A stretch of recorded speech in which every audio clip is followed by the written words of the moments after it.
ನಮಸ್ತೆ ಎಲ್ಲರಿಗೂ. ನಮ್ಮ ಬ್ರೈಟ್ ಫ್ಯೂಷನ್ ಚಾನಲ್ನ ಮಕ್ಕಳ ಭಗವದ್ಗೀತೆಯ ದೇವರ ದರ್ಶನ 11ನೇ ಅಧ್ಯಾಯಕ್ಕೆ ಸ್ವಾಗತ. ಯಾರೆಲ್ಲ ನಮ್ಮ ಚಾನಲನ್ನು ಸಬ್ಸ್ಕ್ರೈಬ್ ಮಾಡಿಲ್ಲವೋ ಸಬ್ಸ್ಕ್ರೈಬ್ ಮಾಡಿಕೊಂಡು ಬೆಲ್ ಐಕಾನ್ನಲ್ಲಿ ಆಲ್ ಎಂದು ಸೆಲೆಕ್ಟ್ ಮಾಡಿ ನಮ್ಮ ಚಾನಲ್ಗೆ ನಿಮ್ಮ ಸಪೋರ್ಟ್ ಸದಾ ಮಾಡಿ ಎಂದು ನಾನು ನಿಮ್ಮಲ್ಲಿ ಕೇಳಿಕೊಳ್ಳುವೆ. ಬನ್ನಿ ಹಾಗಾದರೆ ಇಂದಿನ ಅಧ್ಯಾಯವನ್ನು ಶುರು ಮಾಡೋಣ. ಅಜ್ಜಿ, ದೇವರ ಬಗ್ಗೆ ಸ್ವಲ್ಪ ತಿಳಿದುಕೊಳ್ಳಬಹುದೆಂದು ನೀವು ಹೇಳಿದ್ದೀರಲ್ಲವೇ? ಜನರು ದೇವರನ್ನು ನೋಡಲು ಸಾಧ್ಯವೇ ಅಜ್ಜಿ? ಹೌದು ಜಿ, ಆದರೆ ನಮ್ಮ ಭೌತಿಕ ಕಣ್ಣುಗಳಿಂದ ಅಲ್ಲ. ನಮ್ಮ ಪ್ರಪಂಚದಲ್ಲಿರುವಂತೆ ದೇವರಿಗೆ ದೇಹವಿಲ್ಲ. ಆದರೆ ನಮ್ಮ ನಿಸ್ವಾರ್ಥ ಸೇವೆ ಮತ್ತು ಭಕ್ತಿಯಿಂದ ದೇವರು ಸಂತೋಷಗೊಂಡಾಗ ಅವನು ನಮಗೆ ಕನಸಿನಲ್ಲಿ ದರ್ಶನದಲ್ಲಿ ಕಾಣಿಸಿಕೊಳ್ಳಬಹುದು. ಅವನು ತನ್ನನ್ನು ಯಾವುದೇ ರೂಪದಲ್ಲಿ ಕೂಡ ತೋರಿಸಬಹುದು ಅಥವಾ ನಮ್ಮ ಇಷ್ಟದೈವರ ರೂಪದಲ್ಲಿ ಕೂಡ ಕಾಣಸಿಗಬಹುದು. ದೇವರನ್ನು ನೋಡಲು ಬೇರೆ ದಾರಿ ಇದೆಯಾ ಅಜ್ಜಿ? ದೇವರನ್ನು ನೋಡಲು ಉತ್ತಮ ಮಾರ್ಗವೆಂದರೆ ಎಲ್ಲದರಲ್ಲೂ ಅವನ ಉಪಸ್ಥಿತಿಯನ್ನು ಅನುಭವಿಸುವುದು. ಏಕೆಂದರೆ ಎಲ್ಲವೂ ದೇವರ ಸೃಷ್ಟಿಯಾಗಿದೆ. ಯೋಗಿಗಳು ಇಡೀ ಜಗತ್ತನ್ನು ಭಗವಂತನ ವಿಸ್ತರಣೆಯಂತೆ ನೋಡುತ್ತಾರೆ. ಎಲ್ಲವೂ ಭಗವಂತನ ಇನ್ನೊಂದು ರೂಪ. ಇದನ್ನು ತಿಳಿದರೆ ನಮ್ಮ ಸುತ್ತಲೂ ದೇವರನ್ನು ನಾವು ಕಾಣಬಹುದಾಗಿದೆ. ಇಡೀ ವಿಶ್ವವೇ ದೇವರು, ನಾವು ಅವನ ಮಕ್ಕಳು. ಅವನು ನಮ್ಮೊಳಗಿದ್ದಾನೆ ಎಂದು ನಾವು ಮೊದಲು ಪರಿಗಣಿಸಬೇಕು.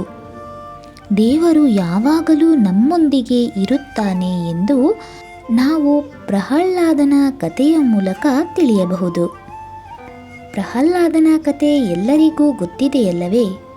ಸಣ್ಣ ಬಾಲಕನಾದ ಪ್ರಹ್ಲಾದ ತನ್ನ ಹಿರಿದಾದ ಭಕ್ತಿಯಿಂದ ಶ್ರೀ ವಿಷ್ಣುವನ್ನು ಸ್ಮರಿಸುತ್ತಾನೆ. ಹಾಗೆ ಎಲ್ಲದರಲ್ಲೂ ಶ್ರೀ ವಿಷ್ಣುವನ್ನೇ ಕಾಣುತ್ತಾನೆ. ತನ್ನ ತಂದೆಗೆ ಒಂದು ಕಂಬದ ಮೂಲಕ ದೇವರನ್ನು ನರಸಿಂಹ ಅವತಾರದಲ್ಲಿ ಎಲ್ಲರಿಗೂ ದರ್ಶನ ಮಾಡಿಸಿ ಪ್ರತಿಯೊಂದರಲ್ಲೂ ದೇವರಿದ್ದಾನೆ ಎಂದು ಸಾಬೀತುಪಡಿಸಿದ್ದಾನಲ್ಲವೇ? ಹೀಗೆ ನಾವು ಮನುಷ್ಯರು ಬಹಳ ಹತ್ತಿರದಲ್ಲಿ ಮತ್ತು ಎಲ್ಲದರಲ್ಲೂ ಕೂಡ ದೇವರಿದ್ದಾನೆ ಎಂದು ಪರಿಗಣಿಸಬೇಕು. ಸುತ್ತಲೂ ಇರುವ ಪ್ರತಿಯೊಂದು ವಸ್ತುವಿನಲ್ಲೂ ವಿವಿಧ ರೂಪದಲ್ಲಿ ದೇವರು ಐಕ್ಯವಾಗಿರುತ್ತಾರೆ.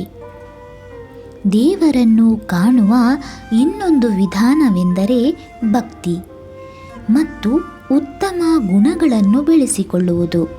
ನಮಗೆ ಯಾವುದೇ ಜೀವಿಗಳ ಬಗ್ಗೆ ಸ್ವಾರ್ಥ ಆಸೆಗಳು, ದ್ವೇಷಗಳು, ಹಿಂಸೆ ಇಲ್ಲದಿದ್ದರೆ ನಾವು ದೇವರನ್ನು ಬೇಗನೆ ನೋಡಬಹುದು. ಅಜ್ಜಿ, ಯಾರಾದರೂ ಕೃಷ್ಣನನ್ನು ದೇವರಂತೆ ನೋಡಿದ್ದಾರಾ? ಹೌದು, ಅನೇಕ ಸಂತರು ಮತ್ತು ಋಷಿಗಳು ಶ್ರೀಕೃಷ್ಣನನ್ನು ವಿವಿಧ ರೂಪದಲ್ಲಿ ನೋಡಿದ್ದಾರೆ. ತಾಯಿ ಯಶೋದೆ ಶ್ರೀಕೃಷ್ಣನ ವಿಶ್ವರೂಪವನ್ನು ನೋಡಿದಳು. ಅರ್ಜುನ ಕೂಡ ಕೃಷ್ಣನನ್ನು ದೇವರಂತೆ ಕಾಣಬೇಕೆಂಬ ಆಸೆಯಿಂದ ಕೃಷ್ಣನನ್ನು ಕೇಳುತ್ತಾನೆ. ಅರ್ಜುನನು ಕೃಷ್ಣನ ಅತ್ಯಂತ ಆತ್ಮೀಯ ಸ್ನೇಹಿತರಾದ್ದರಿಂದ ಭಗವಂತ ಅವನಿಗೆ ತನ್ನ ವಿಶ್ವರೂಪವನ್ನು ತೋರಿಸುತ್ತಾನೆ. ಅರ್ಜುನ ನೋಡಿದ್ದನ್ನು ನಮ್ಮ ಈ ಗೀತೆಯ 11ನೇ ಅಧ್ಯಾಯದಲ್ಲಿ ಬಹಳ ವಿವರವಾಗಿ ವಿವರಿಸಲಾಗಿದೆ. ಅದೇನೆಂದರೆ, ಅರ್ಜುನನು ನೋಡಿದ ಕೃಷ್ಣನ ವಿಶ್ವರೂಪದ ಸಂಕ್ಷಿಪ್ತವಾಗಿ ವಿವರಣೆಯಲ್ಲಿ ನಾನೀಗ ನಿಮಗೆ ಹೇಳುತ್ತೇನೆ. ಕೃಷ್ಣನ ದೇಹದಲ್ಲಿ ಕಮಲದ ಮೇಲೆ ಕುಳಿತಿರುವ ಎಲ್ಲ ದೇವರುಗಳು, ಋಷಿಗಳು, ಭಗವಾನ್ ಶಿವ, ಹಾಗೆಯೇ ಭಗವಾನ್ ಬ್ರಹ್ಮನೊಂದಿಗೆ ಇಡೀ ಜಗತ್ತನ್ನು ಕೂಡ ಅರ್ಜುನ ಕಾಣುತ್ತಾನೆ. ಭಗವಂತನಿಗೆ ಅನೇಕ ತೋಳುಗಳು, ಅನೇಕ ಮುಖಗಳು, ಅನೇಕ ಕೈಕಾಲುಗಳು, ಅನೇಕ ಕಣ್ಣುಗಳು ಇದ್ದವು. ಅವನ ದೇಹಕ್ಕೆ ಆದಿ ಮತ್ತು ಅಂತ್ಯ ಕೂಡ ಇರಲಿಲ್ಲ. ಅವನ ಸುತ್ತಲೂ ಪ್ರಖರವಾದ ಬೆಳಕು ಬೆಳಗುತ್ತಿತ್ತು. ಅರ್ಜುನನು ತನ್ನ ಎಲ್ಲ ಸೋದರ ಸಂಬಂಧಿಗಳೊಂದಿಗೆ ಇತರ ಅನೇಕ ರಾಜರು ಮತ್ತು ಯೋಧರೊಂದಿಗೆ ವಿನಾಶಕ್ಕಾಗಿ ಭಗವಂತನ ಭಯಭೀತವಾದ ಬಾಯಿಯನ್ನು ತ್ವರಿತವಾಗಿ ಪ್ರವೇಶಿಸುವುದನ್ನು ನೋಡಿದನು. ಕೃಷ್ಣನ ಈ ಬ್ರಹ್ಮಾಂಡ ರೂಪವು ನೋಡಲು ತುಂಬ ಭಯಭೀತವಾಗಿತ್ತು. ಆದ್ದರಿಂದ ಅರ್ಜುನನು ತನ್ನ ಕೈಯಲ್ಲಿ ಶಂಖ, ಚಕ್ರ, ಕಮಲವನ್ನು ಹಿಡಿದಿರುವ 4 ತೋಳುಗಳ ವಿಷ್ಣುವಿನ ರೂಪದಲ್ಲಿ ಕೃಷ್ಣನನ್ನು ನೋಡಲು ಬಯಸಿದನು. ಕೃಷ್ಣನು ತನ್ನ 4 ತೋಳುಗಳ ವಿಷ್ಣು ರೂಪವನ್ನು ಅರ್ಜುನನಿಗೆ ತೋರಿಸಿದನು. ನಂತರ ಕೃಷ್ಣನು ತನ್ನ ಸುಂದರವಾದ ಮಾನವ ರೂಪವನ್ನು ಧರಿಸಿದನು ಮತ್ತು ಭಯಗೊಂಡ ಅರ್ಜುನನಿಗೆ ಸಾಂತ್ವನ ಹೇಳಿದನು. ಆಗ ಅರ್ಜುನನು ಮತ್ತೆ ಶಾಂತನಾಗಿ ಸಾಮಾನ್ಯನಾದನು. ಶ್ರೀಕೃಷ್ಣನು ಭಕ್ತಿಯಿಂದ ಮಾತ್ರ ಈ 4 ತೋಳುಗಳ ರೂಪದಲ್ಲಿ ವಿಷ್ಣುವಿನ ರೂಪದಲ್ಲಿ ಕಾಣಬಹುದೆಂದು ಗೀತೆಯಲ್ಲಿ ವಿವರಿಸಲಾಗಿದೆ.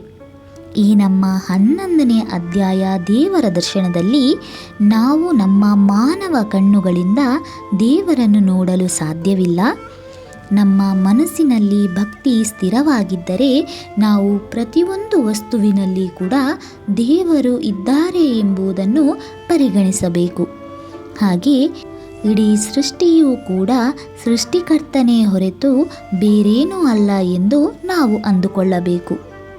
ನಾವು ದೇವರ ವಿಶ್ವರೂಪದ ಭಾಗವಾಗಿದ್ದೇವೆ. ನಮ್ಮಲ್ಲೂ ಕೂಡ ದೇವರಿದ್ದಾನೆ. ಹಾಗಾಗಿ ಒಳ್ಳೆಯ ಅಭ್ಯಾಸಗಳನ್ನು ಮೈಗೂಡಿಸಿಕೊಂಡು ಒಳ್ಳೆಯ ಕೆಲಸಗಳನ್ನೇ ಮಾಡಬೇಕು. ಇಂದಿನ ನಮ್ಮ 11ನೇ ಅಧ್ಯಾಯ ನಿಮಗೆ ಇಷ್ಟವಾದರೆ ಒಂದು ಲೈಕ್ ಕೊಟ್ಟು ಹಾಗೆ ಒಂದು ಕಮೆಂಟನ್ನು ತಿಳಿಸಿ. ಸಬ್ಸ್ಕ್ರೈಬ್ ಮಾಡದವರು ಸಬ್ಸ್ಕ್ರೈಬ್ ಮಾಡಿಕೊಂಡು ಈ ವಿಡಿಯೋವನ್ನು ಆದಷ್ಟು ಜನರಿಗೆ ಶೇರ್ ಮಾಡಿ ನಮ್ಮ ಚಾನಲ್ಗೆ ನಿಮ್ಮ ಸಪೋರ್ಟನ್ನು ಸದಾ ಕೊಡಿ ಎಂದು ನಾನು ನಿಮ್ಮಲ್ಲಿ ಕೇಳಿಕೊಳ್ಳುತ್ತೇನೆ. ಎಲ್ಲರಿಗೂ ಆ ಶ್ರೀಕೃಷ್ಣ ಪರಮಾತ್ಮ ಒಳ್ಳೆಯದನ್ನೇ ಮಾಡಲಿ ಎಂದು ನಾನು ಹರಸುತ್ತೇನೆ. ಓಂ ಶ್ರೀ ಕೃಷ್ಣಾಯ ನಮಃ.